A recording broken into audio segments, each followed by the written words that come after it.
Sky replacement is a fantastic asset to Photoshop. You simply go to Edit, Sky Replacement, and a selection of presets opens up. You click on the one you want, and in an instant it appears and even keeps the original items such as this bird in the image. If you want a different background, just click on the preview and select a different one. You want to make sure that the color of the sky matches the colors of your photos, otherwise it'll look fake. You can change the color and brightness of the image by using the temperature and brightness sliders. Using the edge shifter will blend the background into the image. You have to be careful when bringing in a sky that there's no other objects visible such as these trees. If that happens, you have to use the scale slider to make the sky a little bit bigger and eliminate those objects.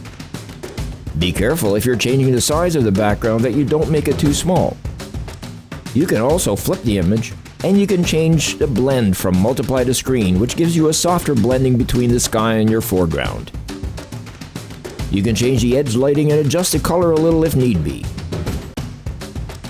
Once you're finished, hit OK and your image is complete. You may want to bring in your own palette of backgrounds and do so by again selecting Edit Sky Replacement. On the drop-down menu, you'll see a gear icon. One of the options is Get More Skies. Click on it and go to the folder where you've stored sky images that you've taken.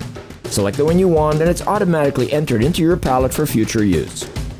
By clicking on the gear icon and selecting Get More Images, you also have the option to go to the Adobe site and load down images of skies. It's as simple as that.